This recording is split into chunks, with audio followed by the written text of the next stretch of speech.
Hello there, I'm Thomas Hatsios, a British-American pilot flying the Boeing 777-300ER into night flight from Zurich International Airport, going to be overflying Zurich, Switzerland and Germany, and then coming back to Lszh,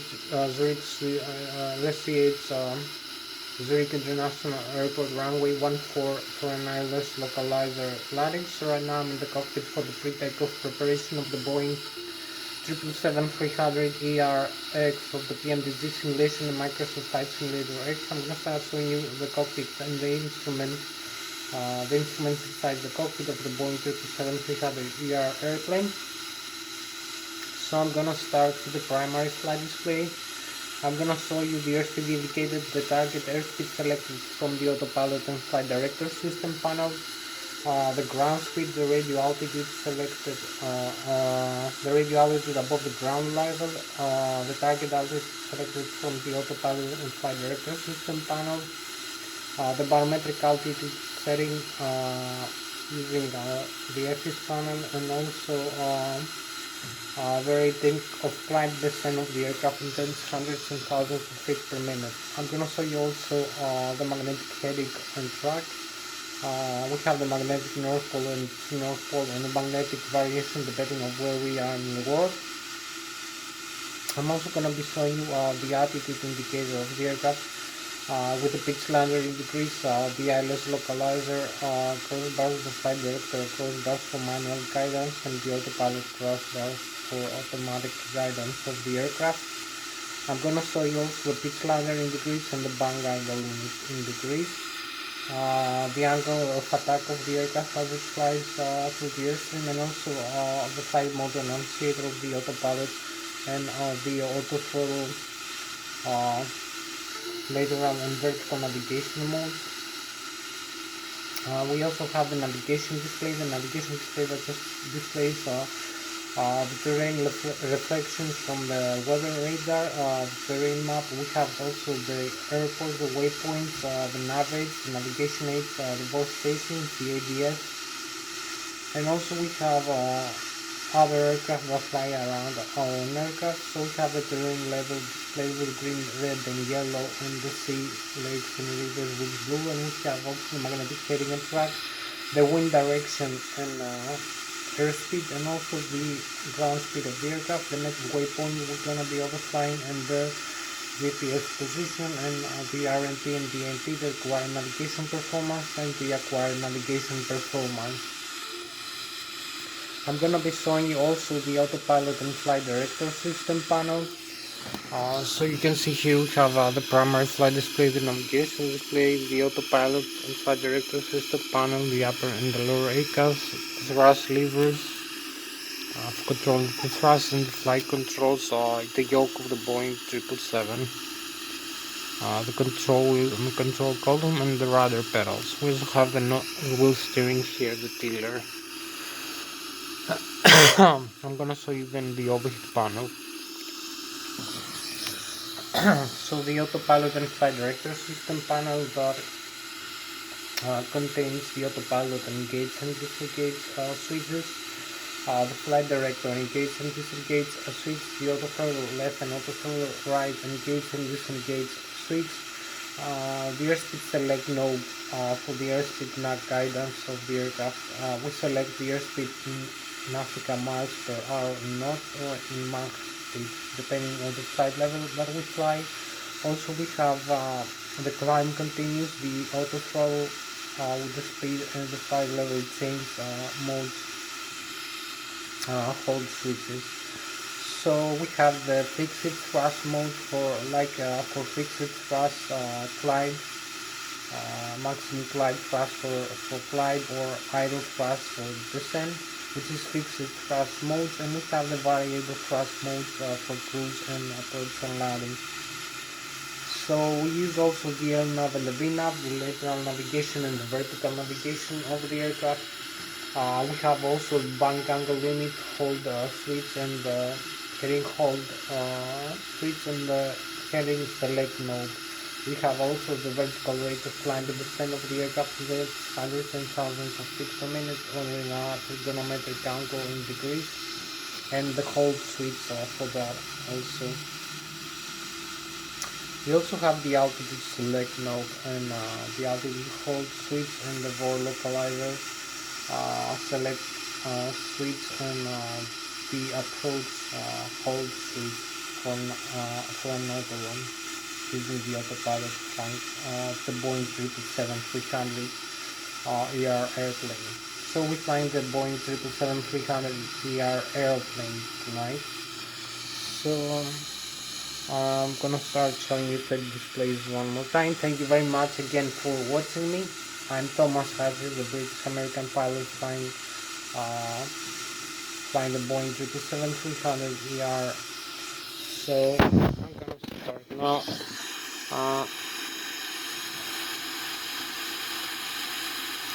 So you can see here we have the primary flight display. So we have pretty much an hour and about 8 minutes left. So we have the airspeed indicated here, the airspeed tape, the airspeed selected from the autopilot and flight director system panel displayed with purple. Let's say that we have the altitude here, the barometric altitude above the sea level, the rate of climb and descent of the aircraft, the ground speed. So we have the altitude selected from the autopilot. We have the flight director here, the pitch ladder in degrees.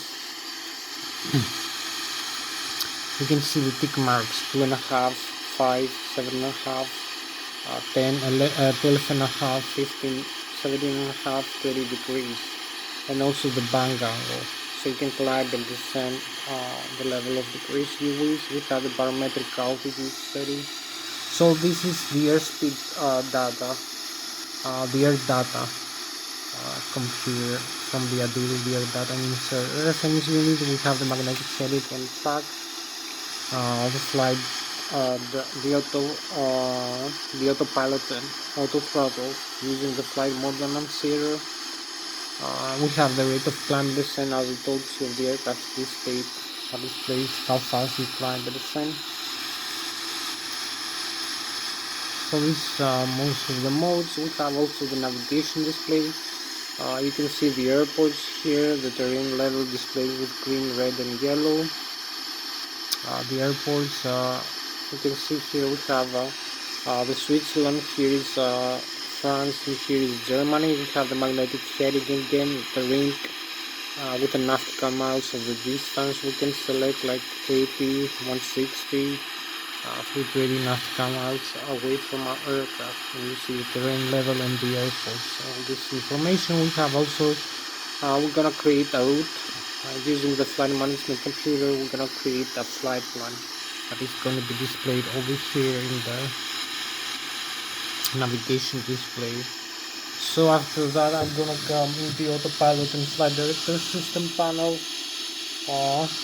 So you can see here we have the autopilot and the auto throttle. The auto throttle left, you can see left and auto throttle right. So if I use only one, you will see the warning. I have only one channel on here in the auto throttle. We have also the flight director and this has some impact in the primary flight display. So I will continue the indicated airspeed on Mach. This is also the press board, so you select flight level change.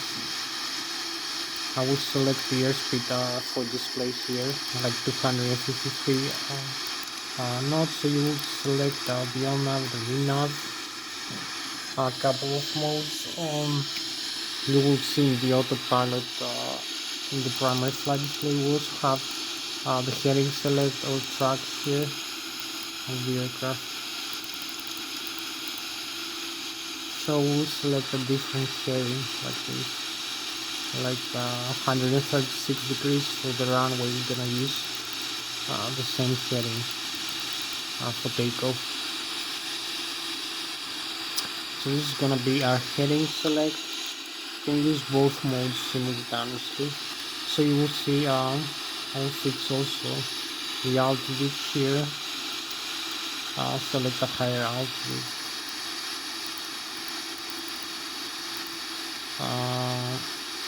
I can use also this, the vertical speed that will come later for the vertical speed of the aircraft.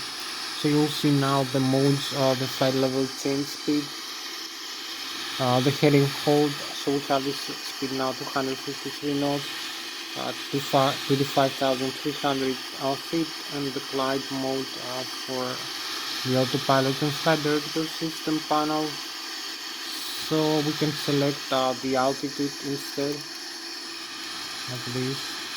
We will display the altitude here, a different mode for the autopilot and flight director system panel. We can select also inches of hectopascal or inches of mercury or hectopascal in meters for display. So now we have this altitude, it's 7,700 meters, and we are only 436 meters above the ground level. We have hectopascal here, 1013 for the barometric pressure. So I will set again inches of mercury. So now we have inches of mercury, 39.92 here. So I will go now in the other selections, like I will use the autopilot on, like this. So you can see I can disengage the autopilot, I can reconnect it. So the autopilot now is connected here with the heading hold and the vertical speed.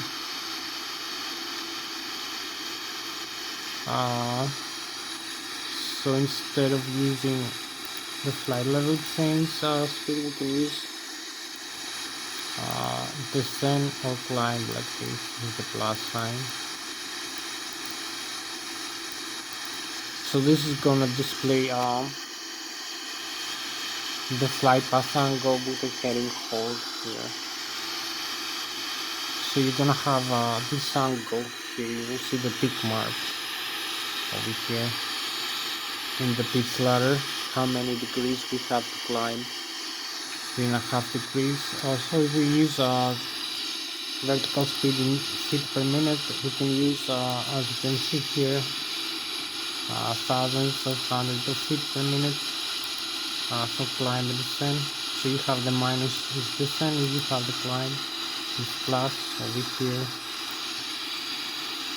So you can see how we change this.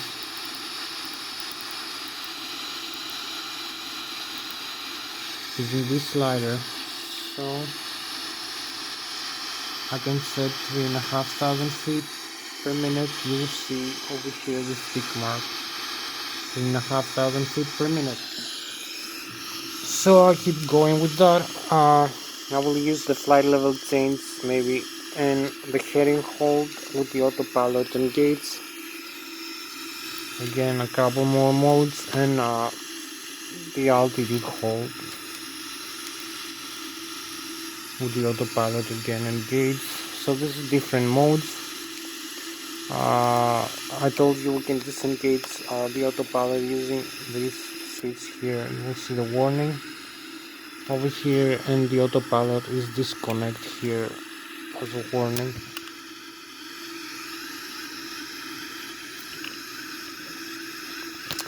So we come here and we cancel this warning and reset the autopilot again. Come over here and you can use the auto disconnect switch. You can see again the autopilot is disconnected over here. Autopilot disconnect. So we can confirm this by pressing one more time this hold switch for the autopilot to disconnect. So this is so much for the autopilot engage and disengage. I'm gonna leave this in the flight level change again. Maybe the altitude. So we're gonna come later. We have a little bit more time now. We have exactly 1 hour left for this flight.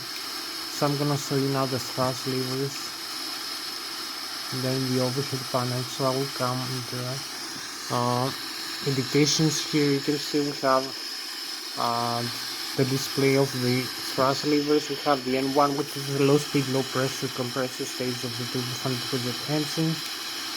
The markings, the permissible and not permissible with green, yellow and red. The takeoff limit 104.6%, the exhaust gas temperature. Here we have some warnings from other systems, maybe the flaps and the landing gear. The outflow pressure from the engine, the total fuel on board, the aircraft, the Boeing 737-300ER. We have the N2, which is high-speed, high-pressure compressor stage of the turbofan engine, the fuel flow per engine per hour, the oil pressure, oil temperature, oil quantity, and the vibration of the N2 stage of the engine. So we have a few more things to see here with the thrust levers. So you can see we have, this is the auto throttle disengage switch, this is the takeoff go around, it turns the takeoff go around automatically and sets the N1, so we cancel this and use the thrust lever back.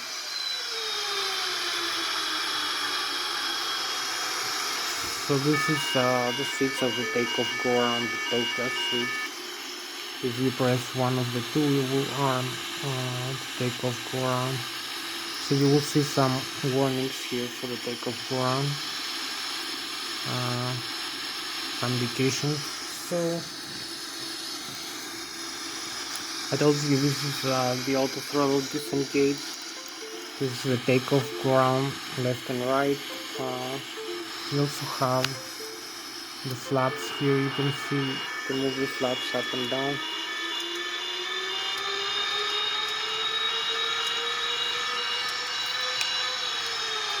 The speed brake here.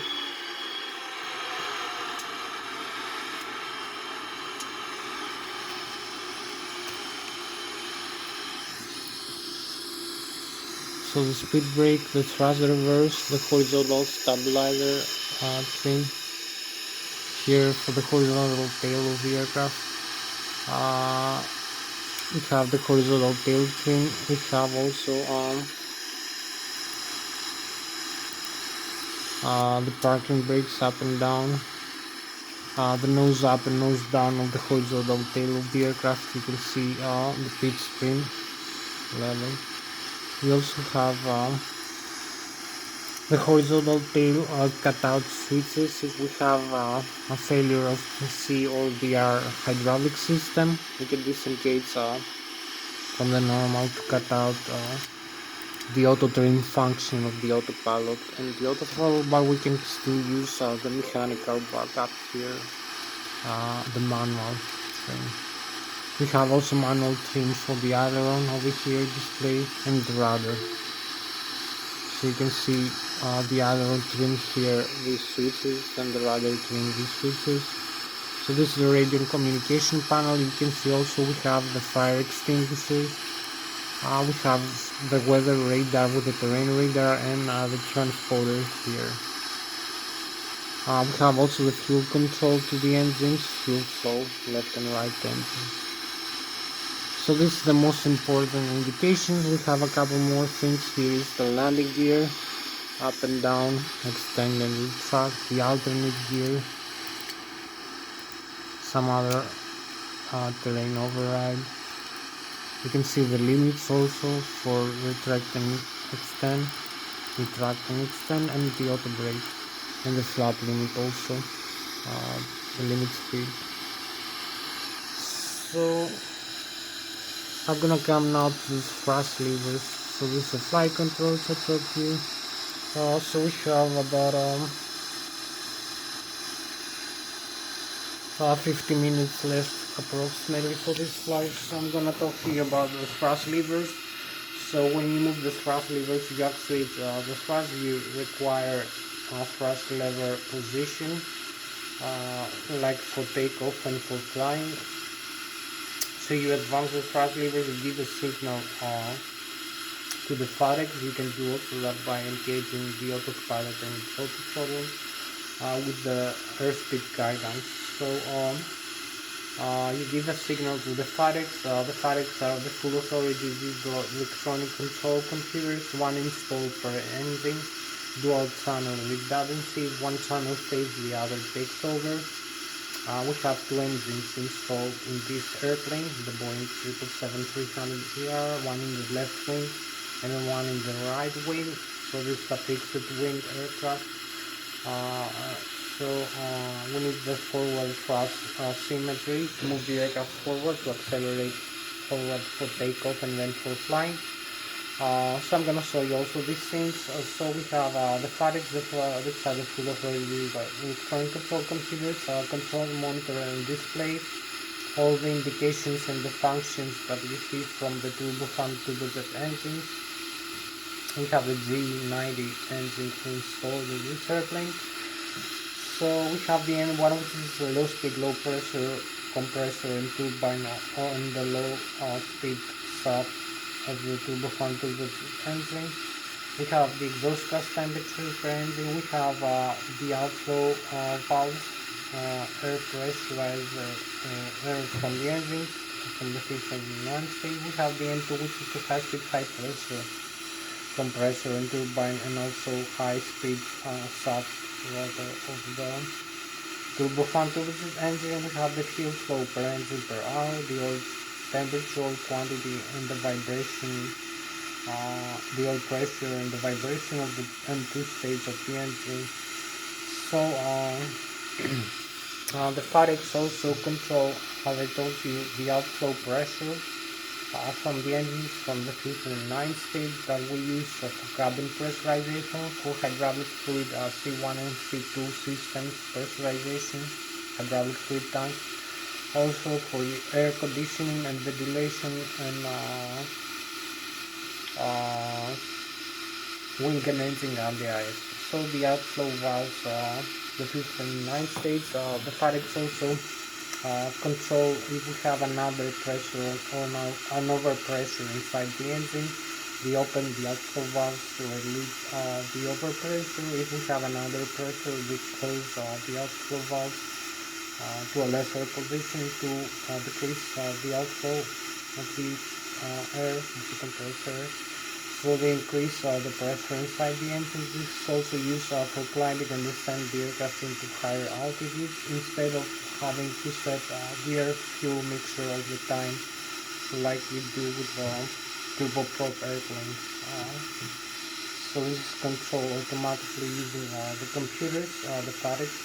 The FADEX also control and monitor the engine start and the engine shutdown, and they optimize the fuel consumption of the aircraft, of the engines. So this is some of the things you do with the FADEX. We'll show you after that the thrust levers. So for this aircraft right now, we'll talk you about the flight theory of the Boeing 777-300ER airliner aircraft. So you need, we have right now 254,000 kilograms of takeoff weight, which is below the maximum takeoff weight. We have about 521,000 pounds of takeoff weight. We have about 46,000 kilograms or 102,000 pounds fuel on board, which is only 30% of the total fuel we can hold for takeoff. And also we have about 30,000 kilograms of passenger and cargo, which is about 46,000 pounds. So in total we have 254,000 kilograms or 521,000 pounds. With this weight, which is below the maximum takeoff weight, we still need to use 154 nautical miles per hour in the runway for takeoff, or 270 kilometers an hour. So we need to accelerate to this airspeed using 15 degrees of flaps and 4 degrees of horizontal tail stabilizer trim, piece of trim. So we need 230 kilometers an hour, 154 knots. That's for overcoming the stall speed. The stall speed is the airspeed that is going to make the aircraft wings stall, not produce the necessary lift. It will spoil the airflow of the wings. So we need to have higher airspeed, like the one I told you. It's going to create the necessary lift component. The lift is the force that will make the aircraft airborne into the sky, so into the earth. So the lift is like well all higher than the weight of the aircraft. The weight of the aircraft is the mass times the acceleration of the gravity. So the lift force makes the aircraft airborne. The thrust from the engines overcomes the static and the kinetic friction into the earth to the skin of the aircraft. The drag, so the thrust overcomes the drag. So this is the four forces of flight, the principal forces. Now also the outside view and the wings, and I'll talk to you about the flight theory. I'm gonna use the Newton's first, second and third law of kinematics of motion, and I'm gonna use aeronautical engineering and aerospace engineering and the Bernoulli theory and some other physics principles and mathematics to derive some equations and some flight theory about the aircraft as it flies. So I'll come here now, show you the outside view. As you can see, so this we have the wings of the airplane that create the lift of the aircraft. So you can see the surface area of the wings holds the aircraft weight as it flies. So it's where is created the lift force. We also have two symmetrical engines, one installed per left and right wing, that move the aircraft forward. They cannot move it upwards like in other flying machines or in fighter jets. So you only have forward thrust vector from the aircraft engines. You also have as those the wings. We have the mineral dynamic chord position here where the maximum lift is being created, and this stall also is being generated. Is 35% of the Mach of the aerodynamic chord of the aircraft, and where the position of the center of gravity vector is positioned, you can shift the center of gravity of the aircraft forward or up. This position by moving passengers and cargo forward or up. So I'm gonna show you now. As you can see, we have here the wings that produce the lift. You can see the bottom surface of the wings is more flat, while the top surface it has a higher curvature, it's more curving. So you can use the flaps also to increase or decrease the curvature. So the bottom surface, you can see the airflow of the airstream as we fly is moving slower below the wing because the airstream is more far, while the top surface, the airflow of the air mass from the leading edge to the trailing edge is moving faster because we have the curvature. So the air pressure below the wing, because the air is moving slower, it has higher pressure, it moves the aircraft wings up into the air, while the top surface, because the airflow is moving faster, we have less pressure. It creates also a suction which also moves the aircraft up into the air, which sucks it up into the air. So we have differential pressure between the bottom and the top surface of the wing.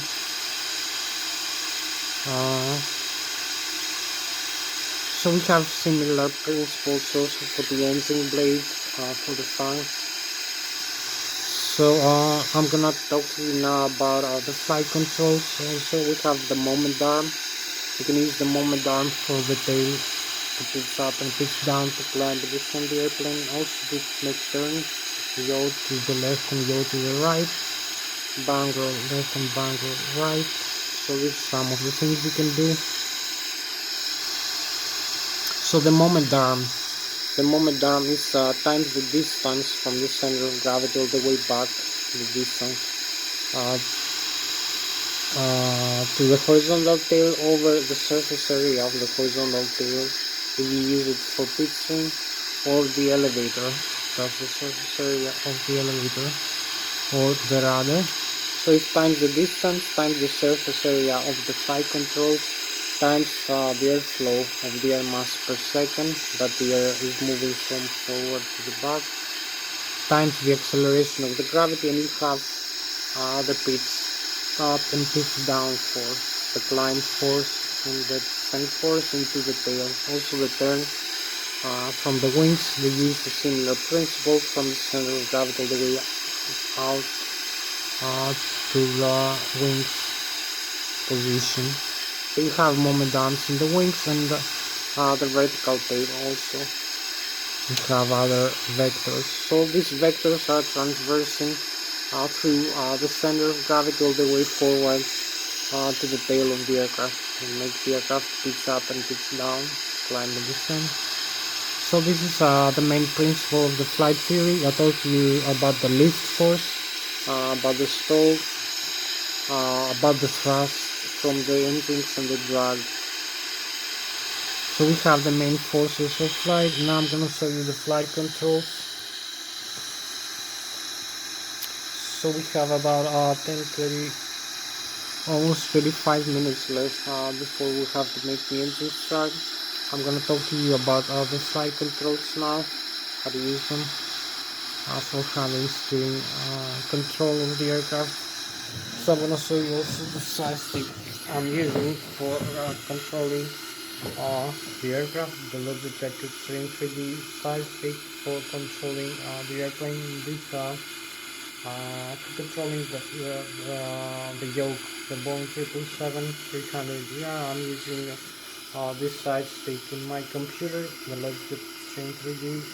So it's mainly Canada side, but you can use it. There is no difference because for the Boeing it has the same inputs in every vector, vertical, horizontal, and lateral directions. So you also have proportional movement of the side stick and the yoke.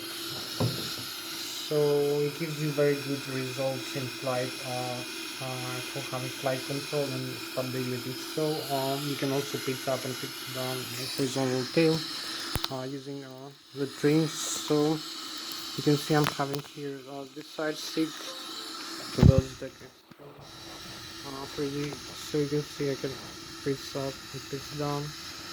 The flight controls, the yoke of the airplane, also the other side. So you can climb like this. You can also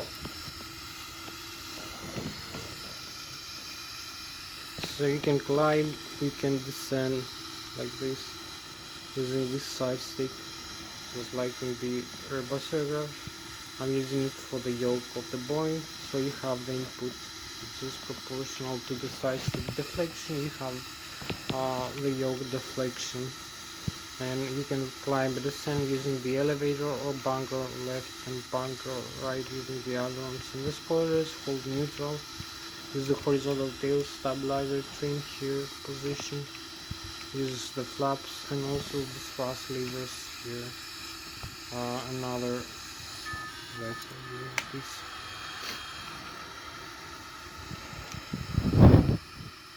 So we also use the rudder pedals like that. We have the rudder control here.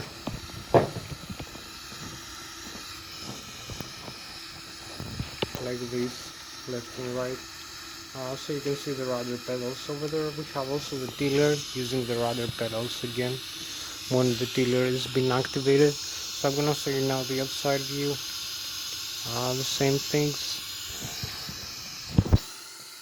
It's using the side stick again for the flight controls from the outside view. So I'm gonna show you again the same principle.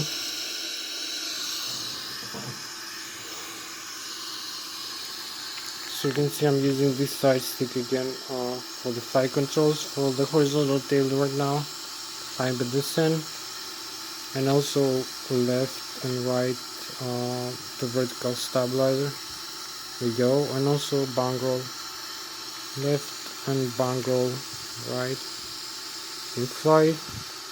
So you have also coordinated flight controls using everything together and the rudder pedal. So this is the main principle again, the thrust levers. So now I'm gonna come inside the cockpit, show you the overhead panel, what to do with that, then the multifunction display, the ACAS, the systems. I'm gonna start with the electrical system in the overhead panel. also the ability to flight control computers. Then I'm gonna make the engine start demonstration and use the flight management computer for inputting a flight plan during the for the flight. So I will come in this position. I will show you the overhead panel. We have the mid sensing. We have the gearbox and its engine has installed IDG integrated drive generator that produces alternate current 120,000 kilovolts or 120,000 watts is left and right engine 120 to 200 volts 400 hertz frequency alternate current. So it's been produced by horizontal shaft drive into the gearbox. Rotating an electromagnetic induction alternator. So we have also the backup generators, left and right engine, and we have the APU for starting the engine in the ground or in the air. We have also the batteries. So I'm going to show you we can convert this current, the alternate current, to the direct using the transformer rectifiers. We can use also the batteries direct current to the volts 48 amperes. We can convert it into alternate current using the static inverters. So I'm going to show you also the hydraulic pumps. This engine also produces electrical power and hydraulic fluid power and also pressurized air. So I'm going to show you also these systems in the overhead panel. And we need most of these systems for doing the engine start in the ground where we are in the cold and dark state of the aircraft. So I will come here show you again.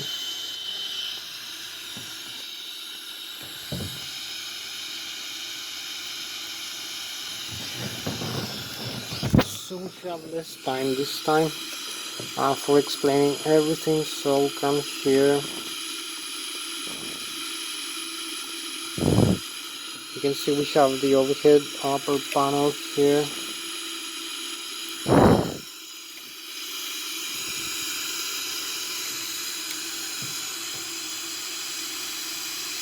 You can see a landing here. Another aircraft just landed. So I will go into the engine start later. I will need this view.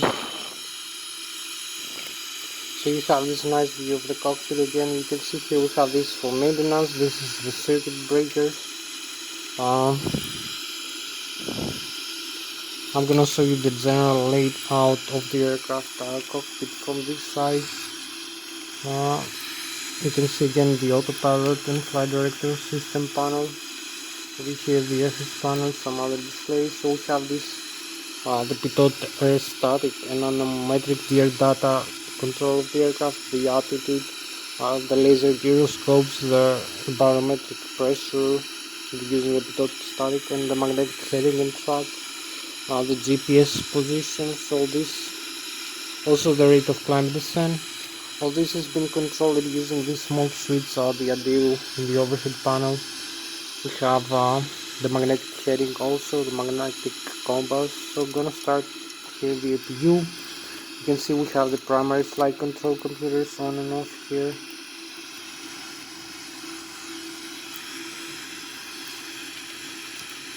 I'm gonna show you the electrical. We have the left IGG and the right IGG, the great drive generators, the contactors. We can disconnect the IGG also.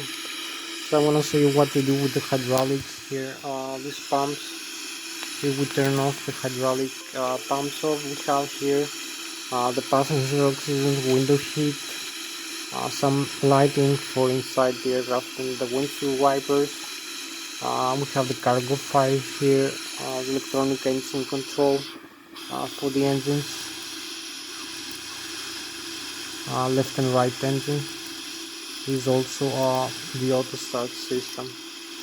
In the start position, on and off here, the auto start.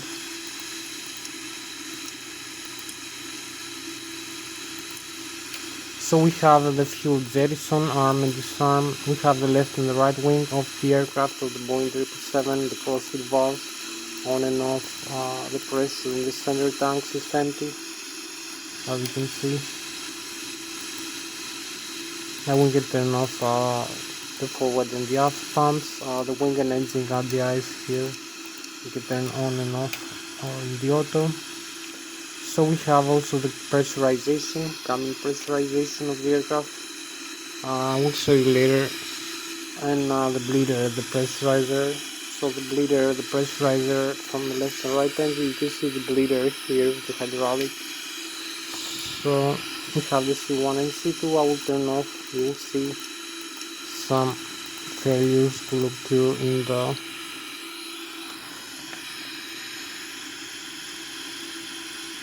so you will see the warnings now coming up, the fault, and here we have all the systems in the fault for the hydraulic system loss.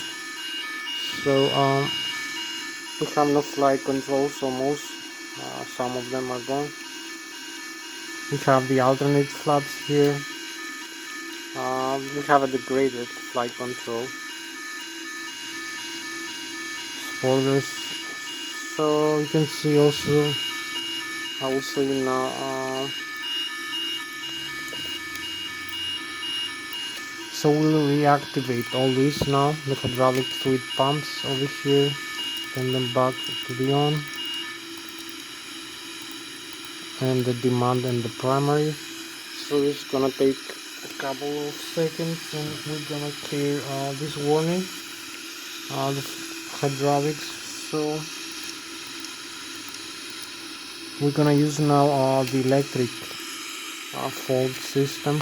We're gonna turn off the electrical, as you can see, in the off position.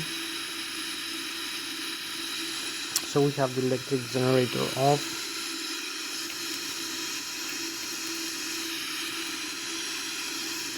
So we reconnect this and we come in this system. I told you the pressurizer we use for wing and engine RDIs, hydraulic fluid here, wing and engine RDIs, cabin pressurization. So I'm gonna show you first this left and right engine outflow valves. The APU we use for starting the engines in the ground. So you will see the warnings off and off, and here all the systems start failing here. The bleeder.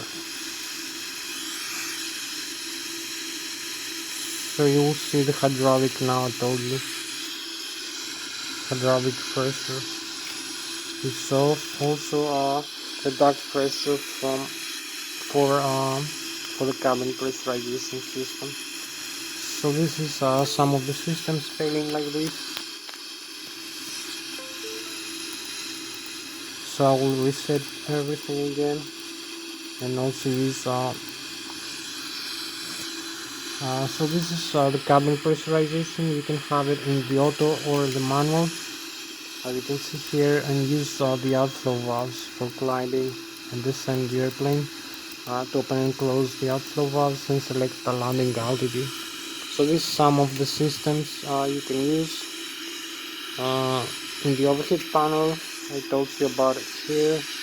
We have the same level of control, so we're gonna use the flaps to take off, like 15 degrees of flaps.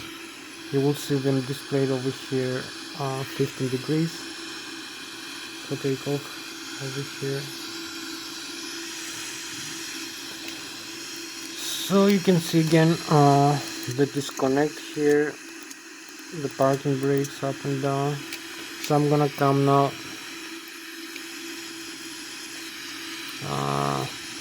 maybe I'm gonna use this lighting here, and we have this CDU. So you can see here the display is on. You can see the systems. So we have the engines, we have the status. You can see the APU now is on over here, it's running. You can see the oil pressure, the exhaust gas temperature. So we can use that for starting the engines. We have the checklist, the normal menu, what to do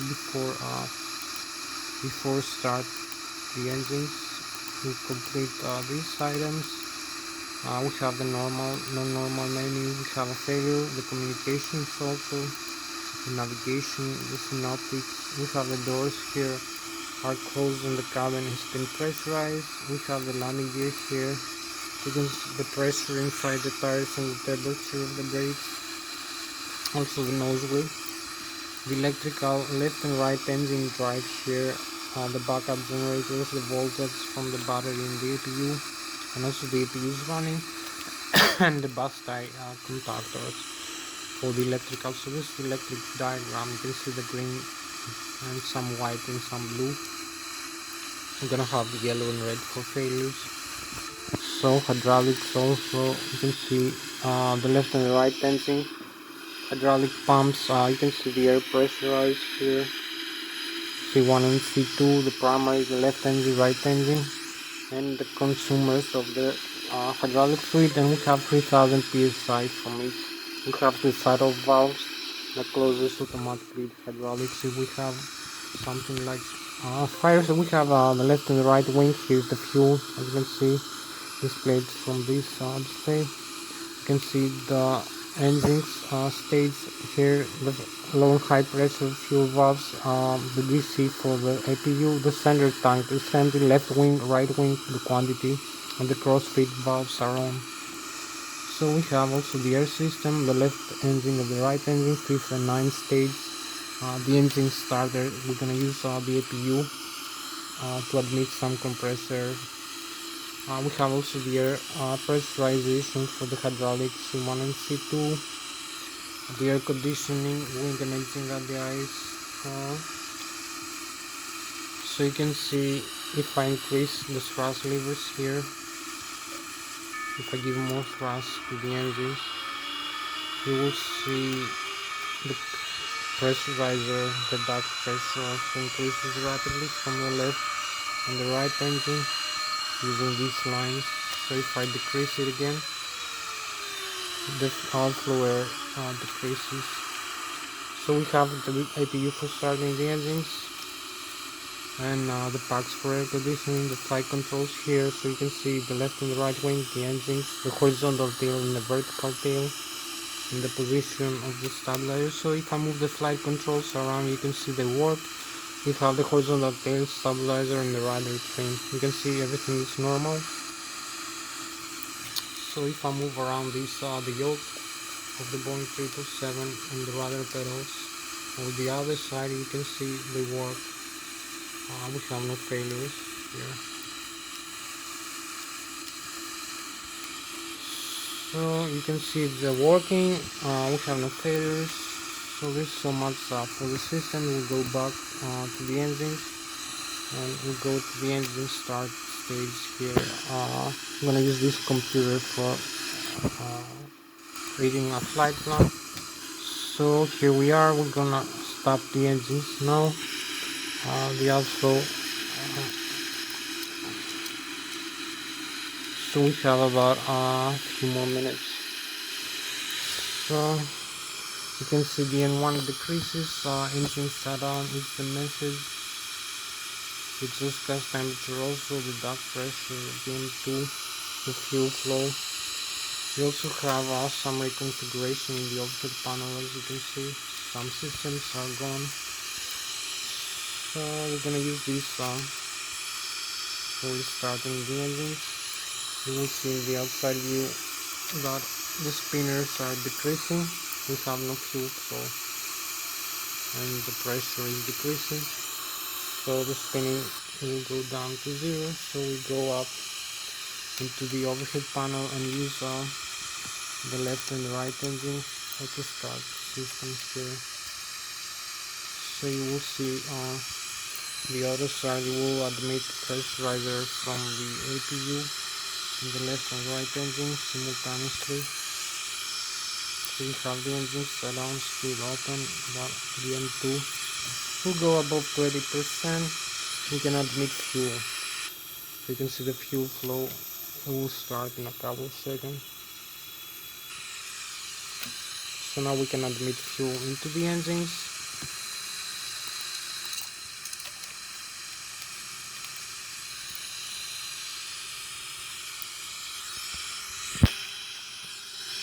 So we have the fuel flow on.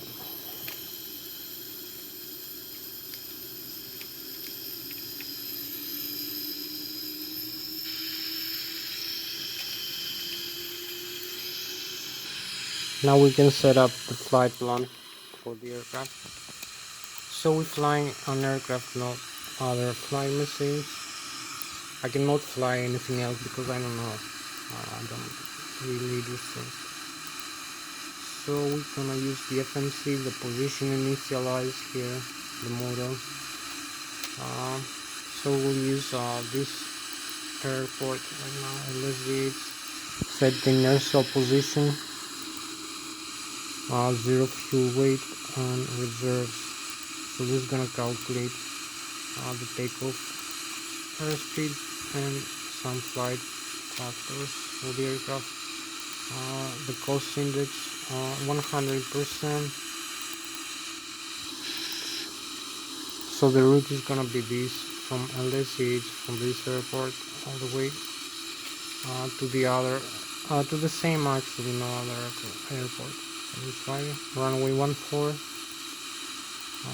The departure runway using this fix V2 Alpha, and the arrival Lszh 14 using the Negria 1 Alpha Transiamity. So we have the legs here. We cancel and activate, we cancel it continuously, activate, and we have the takeoff speed here. We're gonna use these flaps and this center of gravity. The takeoff speed V1 be rotated in V2. The takeoff speed is gonna be automatically inserted. So we have this departure arrival here. The legs are fully complete. So we can now this is where we are right now. We need to taxi into the runway. So we'll advance the thrust levers and use the tiller for the nose wheel steering of the airplane, using the rudder pedals also. So we have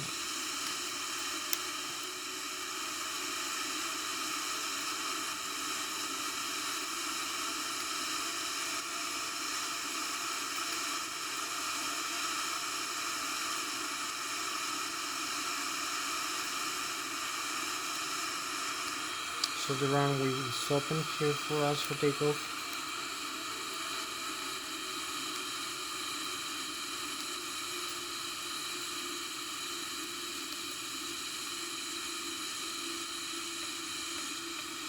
So we align with the runway like this, parking brakes, and we set up, you can see the flight plan here that we have created. This Magenta line, all the information is correct, and we use the LNAV. The flaps are set correctly, the horizontal tail is set correctly. Only one last view here from outside, from the runway of the airport where we are and where we're gonna go.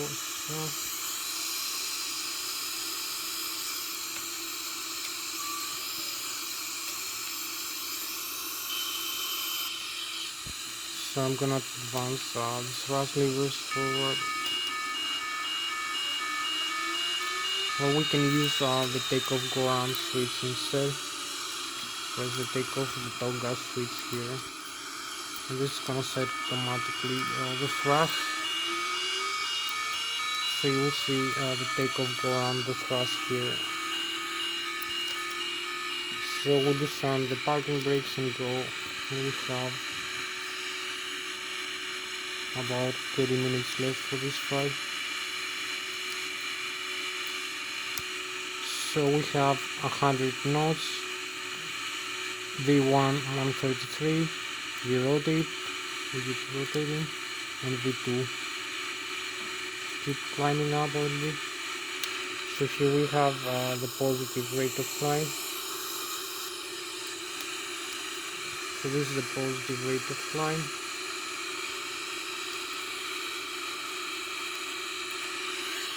So we track the landing gear here as we keep climbing.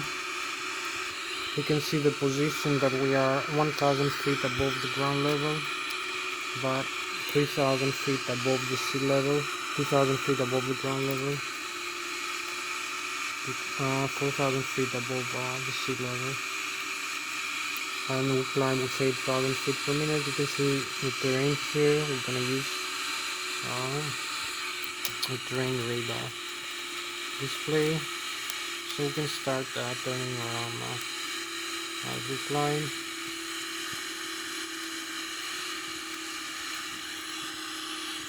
So I can disarm the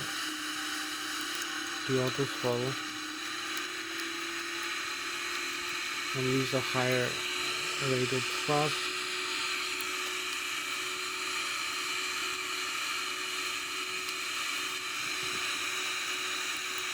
So we keep climbing. We have like 18 more minutes left for this climb.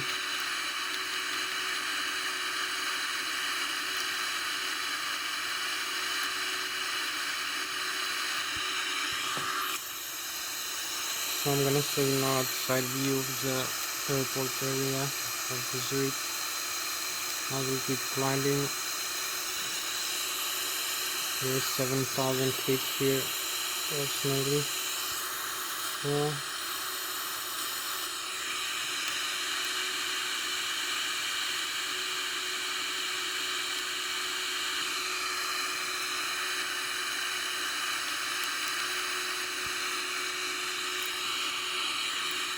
So I'm gonna use the next waypoint here.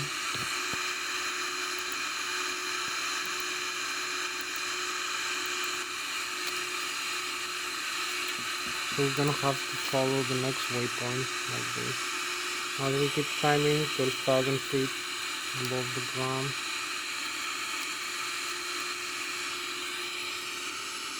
13,000 feet.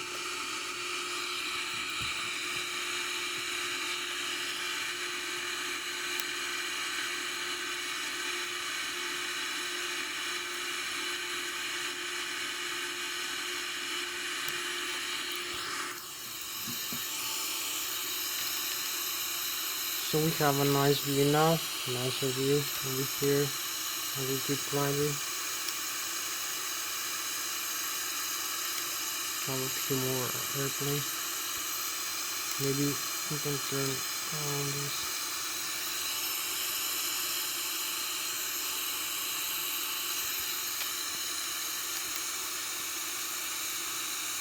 So we fly with 600 kilometers an hour.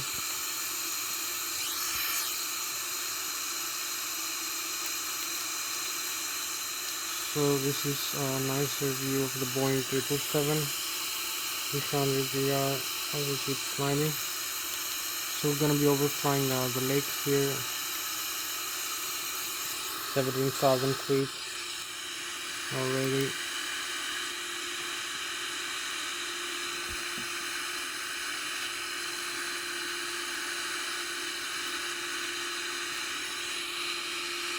So we have the waypoints here we have to follow in the display. You can see the 1.3 nautical miles over here, this mark, and we're gonna follow the other waypoint. So we fly with Mach 0.467, 68, 30,000 feet.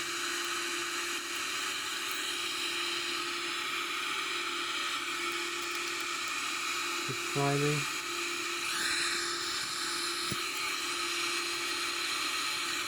You can see the autopilot here set, and the thrust here set. Using the thrust levers, maybe we will retract the flaps in a couple of seconds.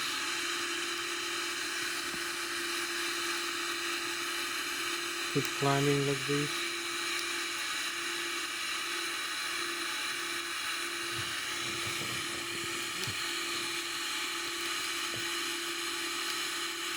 So we have the German in front of us, the Bayern Munich.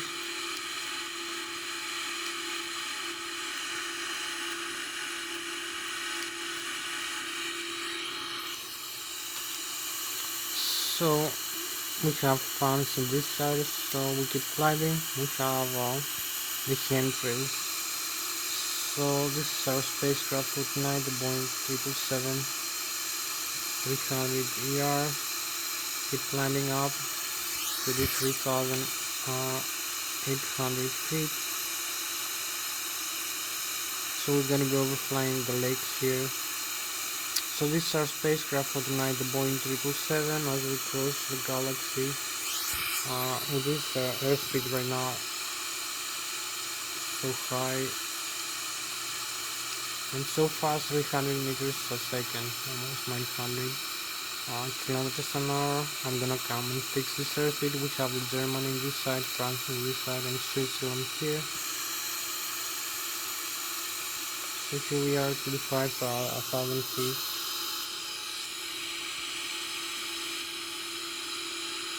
$35,300. I'm gonna have to make the turn now. We have like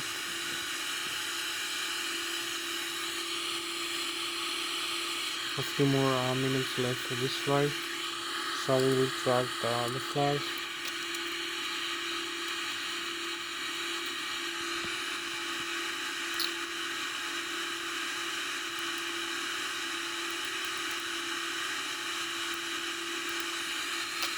So I will set the airspeed a little bit higher, and we have a few more minutes left to go.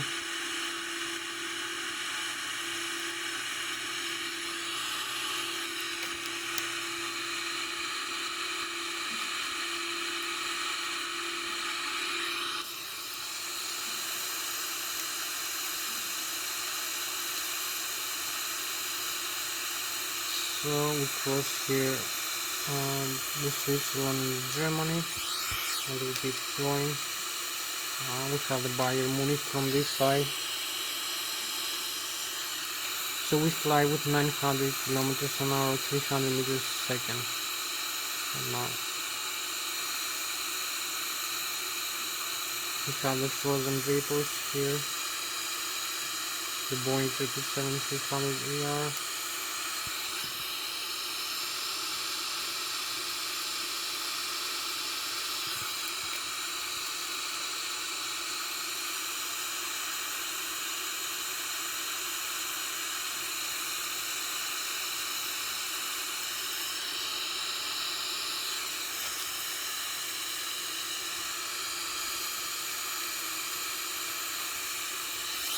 So we go back now with 900 kilometers an hour over flying Switzerland, or 300 meters a second. So you can see the lake from this side. We're flying 27,300 meters right now. We cross the lake here, St. Gallen. So we go back. I'm gonna set the autopilot now. So we have the galaxies again here. The frozen sky, the galaxy. From this altitude, 27,000 feet, 38,000. So I'm gonna set the autopilot now.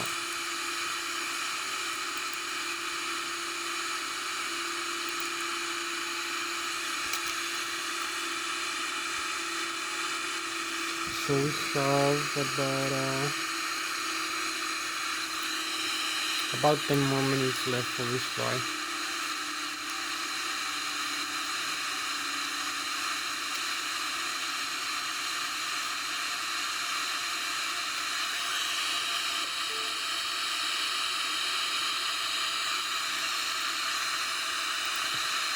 So maybe we're gonna use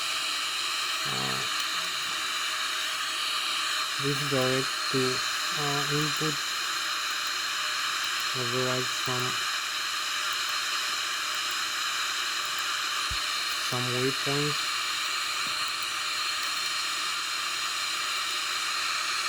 So we just send now to 35,000. We fly with 900 kilometers an hour. We are 37.6 nautical miles away from this waypoint, 37.2. So we have about 9 minutes left for this flight. I will keep flying. So here we are to 6,000 feet. This is our spacecraft for tonight, the Boeing 777-300. ER airplane overflying, as you can see, Switzerland, with Germany behind us, and going for Zurich.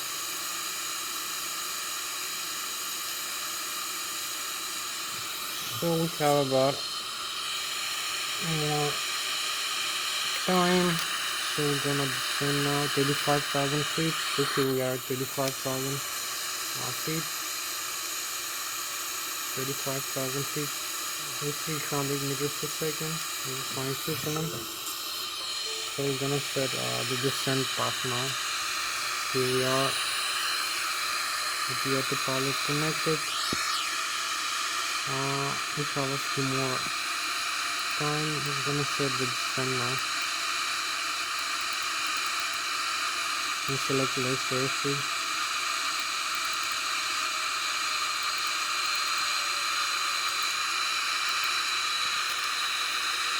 This is gonna decrease the airspeed of the airplane. Use also the speed brakes here.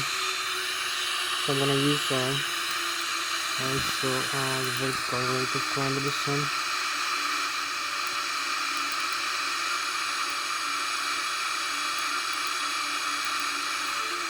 Again, the same airspeed, so you will see the thrust here will decrease, and we start the descent, 34,000. We have like 6 more minutes left for this flight. So we keep descending.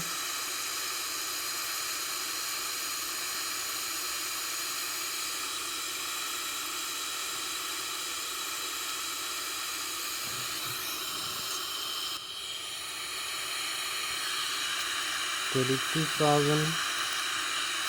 30 knots, come out, change the range. And then I'm gonna use this to slow us down a little bit. As we keep descending.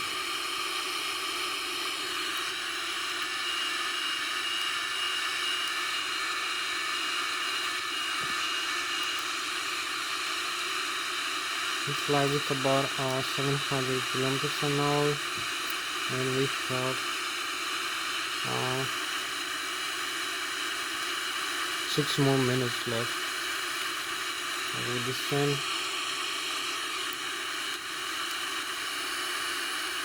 19,000 feet. This is our airspeed right now, so I believe we're gonna make it. We just have to disconnect the autopilot like this, disengage, and use the vol localizer. So the autopilot disengage, confirm here, this switch. So we have the manual now setting. As we descend, I'm gonna use less airspeed now.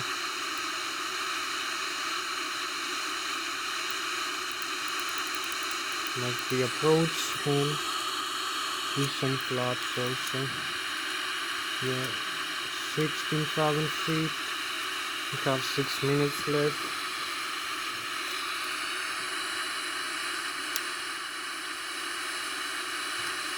Five minutes left. 15,000 feet. Keep descending.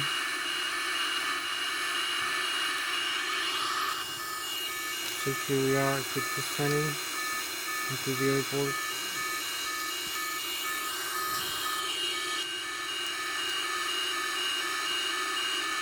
So we're gonna make a turn now.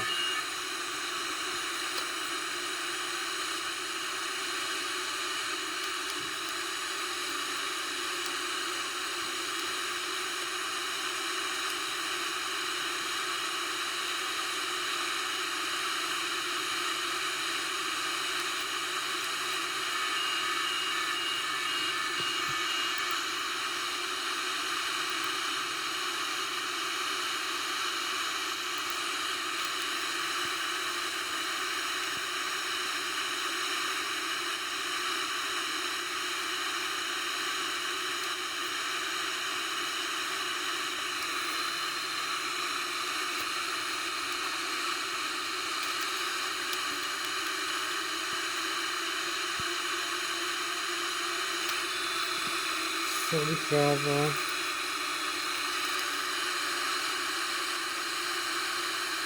3 more minutes left for this flight.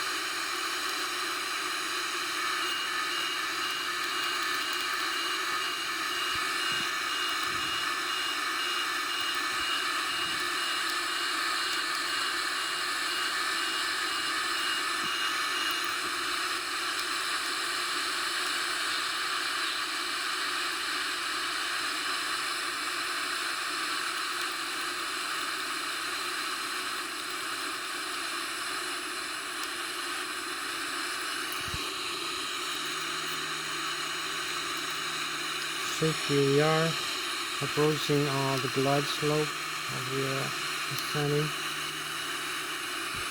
So we have 3 more minutes. I'm gonna make it to normal simulation rate. So here we are as we descend.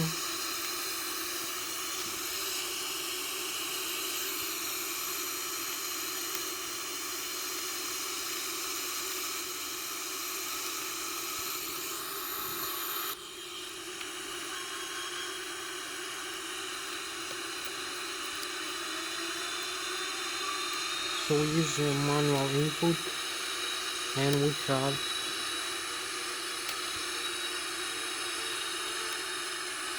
2 more minutes left for this flight.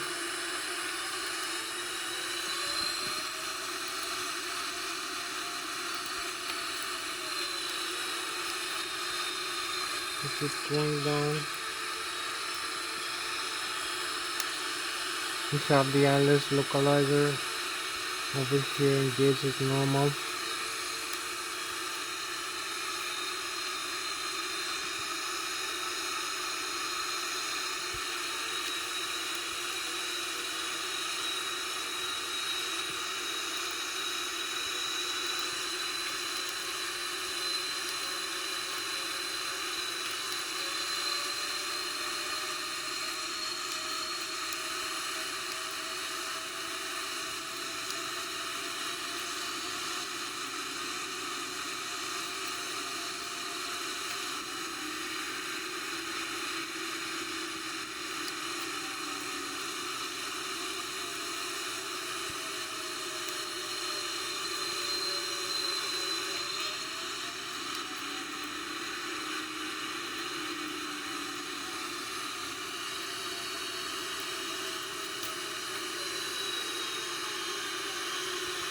So here we are, the Lszh localizer normal, keep descending.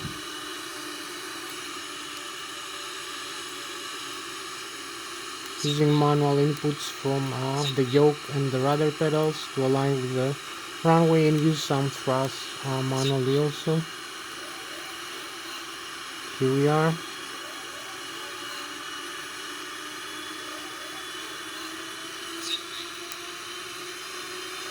We are aligned. Ready? Done.